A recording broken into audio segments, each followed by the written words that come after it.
Today I'm going to be walking you through one of my favorite recipes I like to make my husband and I when we have a really busy week going on and not a lot of time to cook. It's 20-minute oven-baked maple and Dijon salmon, just a couple of ingredients but super flavorful, so let me show you how I like to do it. So to begin this recipe, go ahead and start to preheat your oven to 375 degrees so that is ready to go when the salmon is glazed and ready. And we're going to begin with just the simple glaze. So first we're going to need to mince up some fresh garlic cloves. I just did 2 medium-sized garlic cloves here. And then to begin the glaze, it's 2 tablespoons of Dijon mustard, about 2 tablespoons of maple syrup, a teaspoon of soy sauce, and then just a couple spices, some smoked paprika, salt, and pepper. Give that a really good whisk so it's all combined and nice and smooth.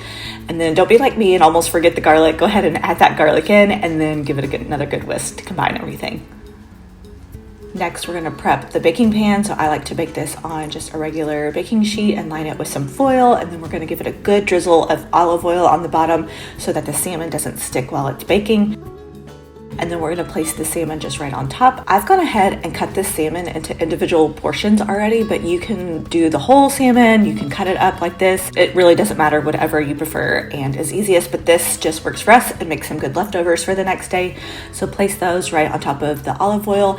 And then with a pastry brush, we're just gonna brush all of that good glaze over each individual one. Make sure you get some of that garlic and get the sides. And we're gonna go ahead and pop those in the oven that's already heated and ready to go. And we're gonna bake those for about 20 minutes until the internal temperature is around 145 and it's nice and golden brown on the outside and it's going to be perfectly tender and flaky on the inside. I usually serve this up with just some white rice and either a simple green salad or some green beans because those are usually really easy to do at the same time that the salmon is cooking, so that dinner can be completely done from start to finish in about 30 minutes, which is just perfect on a really busy week when I don't feel like cooking much.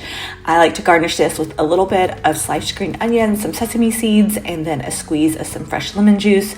It's just really simple but flavorful. The salmon is very tender. It makes great leftovers for the next day. I know you and your family will love this. For the full recipe, head on over to KentuckyLiving.com.